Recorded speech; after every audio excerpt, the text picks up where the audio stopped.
डर हमारी जिंदगी में आने वाली चुनौतियां। महाभारत काल की एक बात है।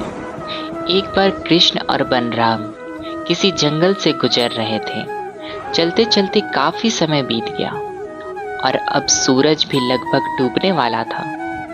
अंधेरे में आगे बढ़ना असंभव नहीं था। इसलिए कृष्ण बोले, बलराम, हम ऐसा करते हैं कि अब सुबह होने तक यहीं ठहर जाते हैं। सुबह होते ही हम अपनी मंजिल की ओर बढ़ चलेंगे। बलराम बोले, पर इस घने जंगल में हमें खतरा हो सकता है। यहाँ सोना उचित नहीं होगा। हमें जाग कर ही रात बितानी होगी।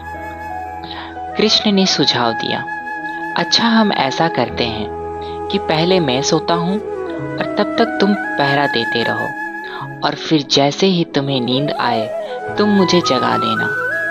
तब मैं पहरा दूंगा और तुम सो जाना।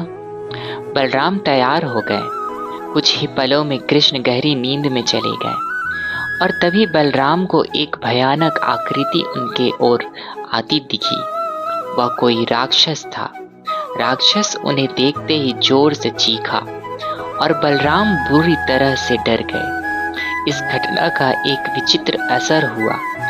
भय के कारण बलराम का आकार कुछ छोटा हो गया और राक्षस और विशाल हो गया। उसके बाद राक्षस एक बार और चीखा और पुनः बलराम डर कर कांप उठे।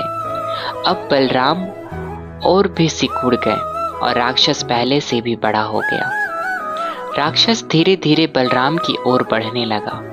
बलराम पहले से ही भयभीत थे और उस विशाल काय राक्षस को अपनी ओर आता देख जोर से चीख पड़े, कृष्णा, और चीखते ही वहीं मूर्छित होकर गिर पड़े। बलराम की आवाज सुनकर कृष्ण उठे। बलराम को वहां देख उन्होंने सोचा कि बलराम पहरा देते देते थक गए और सोने से पहले उन्हें आवाज दे दी। अब कृष्ण पहरा देने लगे। कुछ देर बाद ही राक्षस उनके सामने आया और जोर से चीखा। कृष्ण जरा भी घबराए नहीं और बोले, बताओ, तुम इस तरह चीख क्यों रहे हो? क्या चाहिए तुम्हें?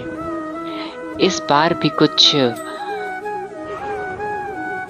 कृष्ण के साहस के कारण उनका आकार कुछ बढ़ गया और राक्षस का आकार कुछ घट गया।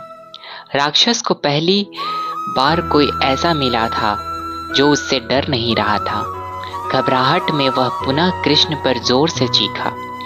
इस बार भी कृष्ण नहीं डरे और उनका आकार और भी खड़ा हो गया, जबकि राक्षस पहले से भी छोटा हो गया। एक आखिरी प्रयास में राक्षस पूरी ताकत से चीखा, पर कृष्ण मुस्कुरा उठे और फिर से बोले, बताओ तो, क्या चाहिए तुम्हें? फिर क्या था, राक्षस सिकुड़ कर बिल्कुल छोटा हो गए और कृष्ण ने उसे हथेली में लेकर अपनी धोती में बांध लिया और फिर कमर में खोस कर रख दिया।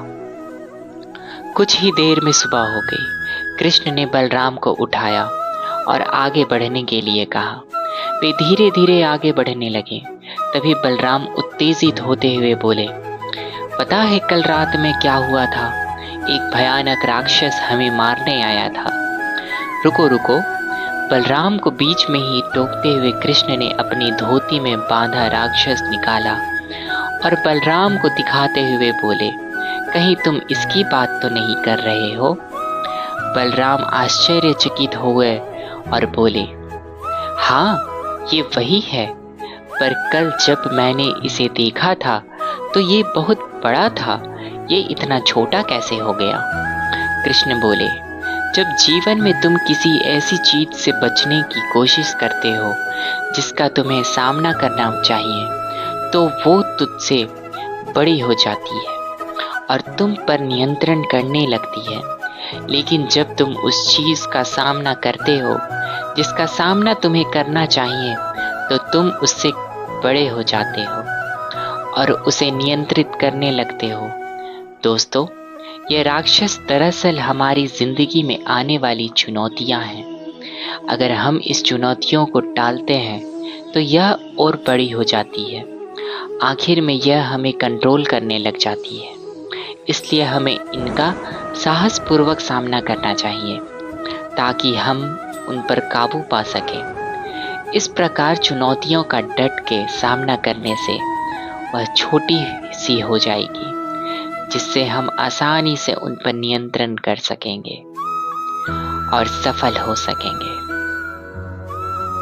आज की कहानी में बस इतना ही। धन्यवाद।